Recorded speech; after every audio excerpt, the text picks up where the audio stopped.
Hoy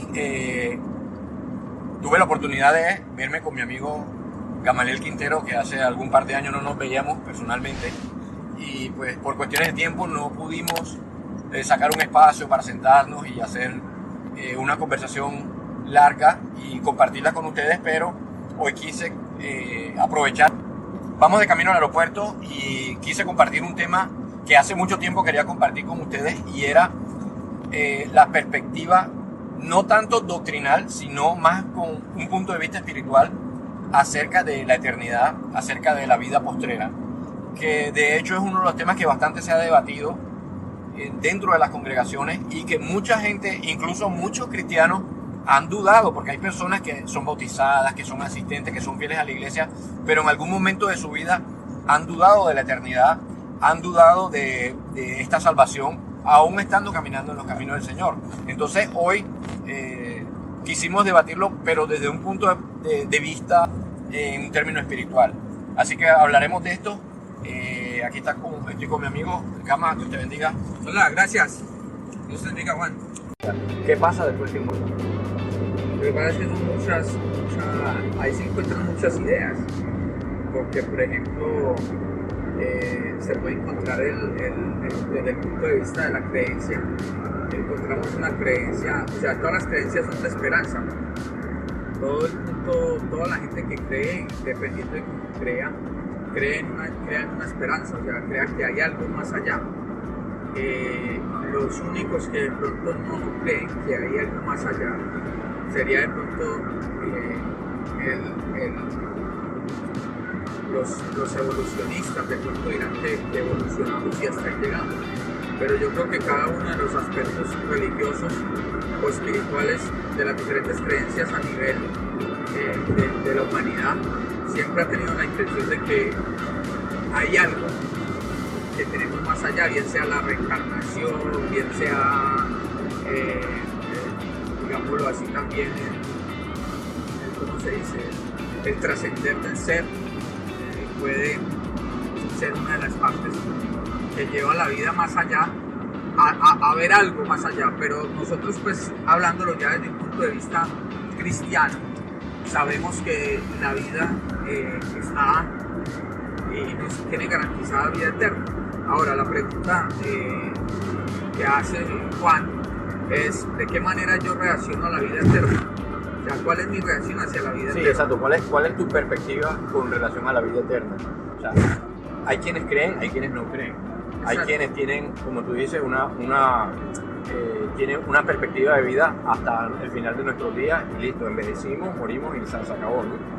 Bueno, ahora hay una desventaja y está científicamente comprobado y médicamente comprobado que las personas con esperanza son con tendencia a, por ejemplo, adquirir sanidad en caso de un cáncer, sanidad en caso de cualquier cosa, las personas que tienen esperanza.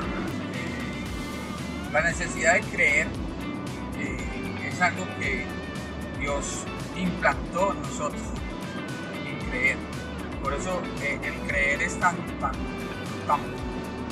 digámoslo así, grande, que por ejemplo una filosofía como el panteísmo, una filosofía como el universalismo, o una creencia, perdón, adquiere tanto valor porque la gente empieza a pensar que hay que creer en algo. Por eso no es difícil uno ver una persona que se levante a las 6 de la mañana sin camisa, sin ropa, en un bosque, abrazar un árbol a recargar energía. No es difícil ver una persona yendo a un hechicero con una gallina negra para que la sacrifique, porque hay que creer. Esa es la potencia que Dios nos dio. Y estaba hablando de que creer, Juan, creer es demasiado importante para la sanidad del cuerpo.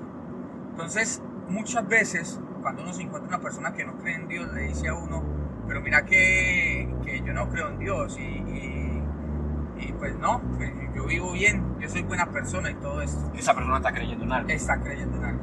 Ahora, más cuando una persona refuta la existencia de Dios, está creyendo en Dios. Porque yo a usted no le voy a refutar. Por ejemplo, si en este momento nosotros estamos aquí y yo te dijera: mira, tengo un billete de $150, ¿tú qué dirías? Pues es mentira. Es mentira, Que no lo pero existe. ¿cierto? No hay necesidad de que vos me digas, no, es que el billete de 150 es esto, no, ya sabes que no existe. Exacto. Entonces, cuando uno vive refutando, por ejemplo, en eso, la creencia en Dios, usted le vive tratando de decir a todo el mundo que Dios no existe, realmente usted está afirmando que Dios existe.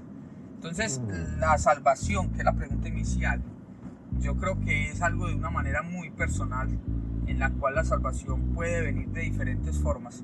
Y déjame decirte que habemos muchos cristianos que debatimos cómo va a ser la salvación. Algunos creen en el rapto, otros creen que la salvación va a llegar al fin del tiempo y Jesús vendrá y todo lo vamos a ver. Y diferentes creencias acerca de la salvación. Pero mira que en lo que yo he estudiado, Hebreos 9:3 dice que una vez muerto, muere para juicio. Entonces, podemos pasar mucho tiempo debatiendo, pero resulta que mi salvación cuando llega, mi salvación no llega cuando Jesús venga, sino cuando yo muera. Yo puedo morir mañana, tratando de decir que la salvación va a ser de tal y tal y tal y tal forma.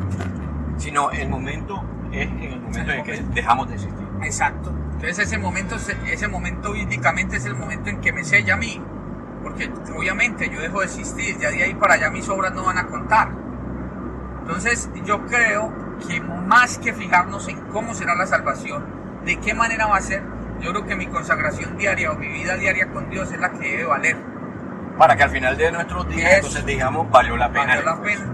O como sea, independiente de si estoy errado o no estoy errado en el plan de salvación o cómo va a ser la salvación, mi vida crezca espiritualmente con Dios y voy a estar listo para que si fuera como fuera, yo puedo estar entregado a Él y creciendo espiritualmente, que es lo que vale la pena.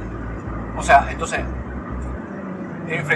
confrontando el aspecto, o sea, sin ser polémico, ¿no? Confrontando el aspecto donde una persona que es incrédula, o sea, que es atea, perdón, al final del camino se vería quién perdió el tiempo y quién no lo perdió. Claro, así decirlo. claro. No, y es que pues yo prefiero darme cuenta al final. Si yo vivía sin esperanza, pues era un ser que de pronto todo iba a ser como más negativo, porque las personas que viven con esperanza son más alegres, más positivas. Si yo viviera sin esperanza, voy a ser más negativo, las cosas son más difíciles. Viviendo con esperanza son más fáciles. Al final del tiempo, cuando me dé cuenta si Cristo viene o no viene, porque puede ser que yo muera y la vida eterna no exista y yo quede muerto, jamás supe si era verdad o no. Pero viviste feliz durante ese tiempo. Porque estabas en lo que creías. Exacto. Y tenía la esperanza ahí. Más el que no cree, y si Cristo viene y se para frente a él y se da cuenta que era verdad, va a sentir un fracaso eternal, porque pues obviamente va a sentir que estuvo refutando tantas cosas y hasta vivió amargado por estar refutando la verdad. Entonces creo que por cualquiera de las opciones, creer es la mejor posibilidad que tenemos como seres humanos y es lo que debemos alimentar constantemente en nuestra vida para que ese creer me dé a mí la esperanza de la eternidad. Perfecto. O sea, yo creo que es uno de los puntos más claros, o sea, un punto tan claro como esto acerca de la eternidad y más, en realidad no es complejo. O sea, si nos vamos a una ciencia final de todo esto, no es un tema ni siquiera complejo. ¿No? Es cuestión de convicción. Yo estoy convencido de que estoy creyendo en algo. Ahora, mire, Juan, hay una cosa demasiado importante y es que el ser humano es el que le ha hecho daño a la religión durante todo el tiempo. Como lo podemos ver muy fácil con Jesús. Hay judíos todavía esperando a Jesús y que refutan, y por ejemplo en redes sociales los encontramos. Hay varios judíos que tienen sus perfiles de redes sociales y dicen que no, que Jesús es un mito, que Jesús es una leyenda, que porque los originales escritos no son así, que porque yo no sé qué. Cuando por ejemplo usted en Tierra Santa y usted muchas partes ve y en muchos libros, por ejemplo Flavio Josefo fue un historiador de la época y dice que es casi el único historiador que narra la fotografía de Jesús y dice cómo es él. Y por cierto, les recomiendo ese libro, Flavio Josefo, La guerra a los judíos. Habla de la primera profecía que Jesús dijo que se cumpliría, que sería la de la destrucción de Jerusalén. Les recomiendo que cuando puedan lo lean, es un libro muy interesante. Pero Flavio Josefo hace retrato de Jesús y dice cómo era la expresión de Jesús y de qué manera estuvieron frente a Pilato y narra. Flavio Josefo fue uno de los historiadores o escritores, más que historiador, porque él tenía que escribir las cosas que sucedían, las narraba a través de su escritura. Entonces los judíos refutan constantemente eso.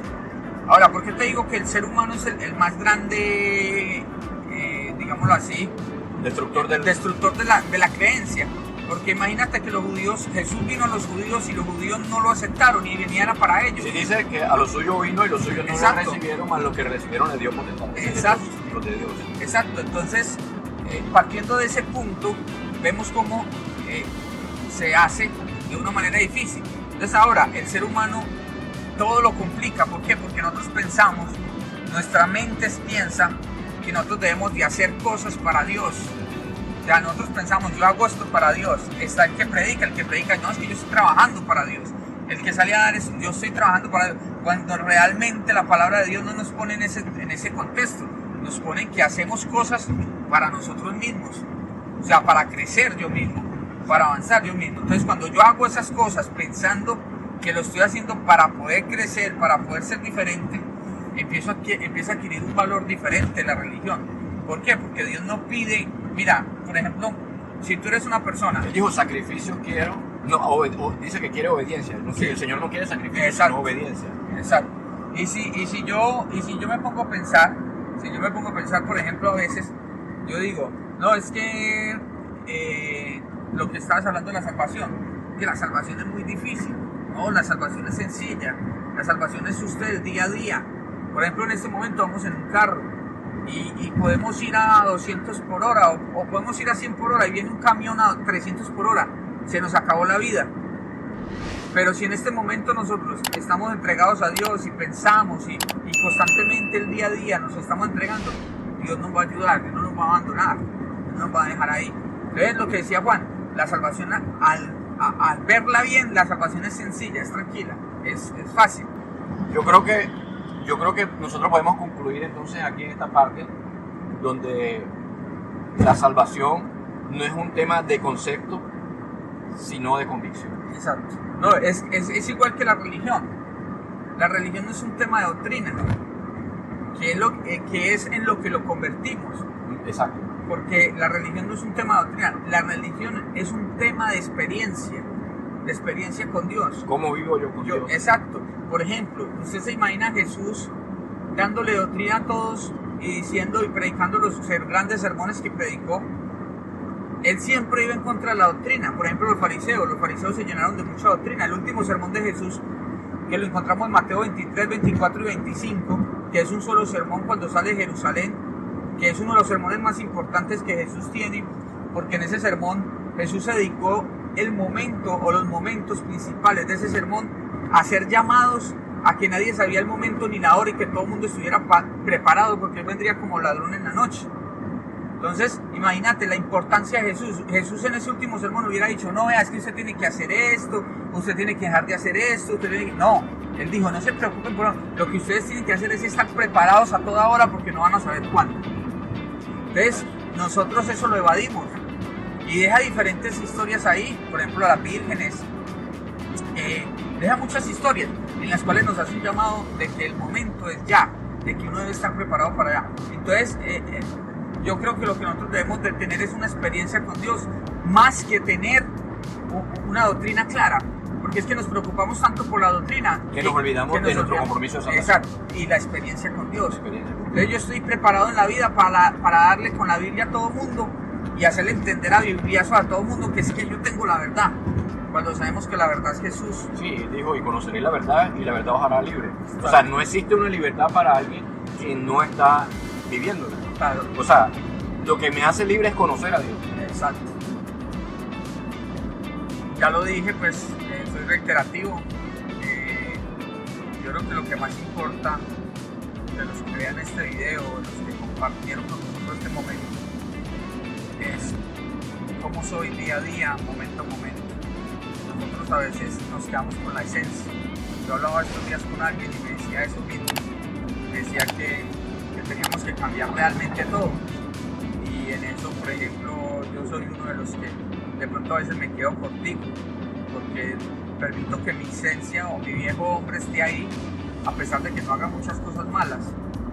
Y dejo que la esencia de ese viejo hombre esté ahí cuando Jesús dice, si venís a mí, nueva criatura seréis. Y esa nueva criatura incluye todo. Entonces, la invitación para todos ustedes es que hagamos en Dios una nueva criatura y podamos estar transformados.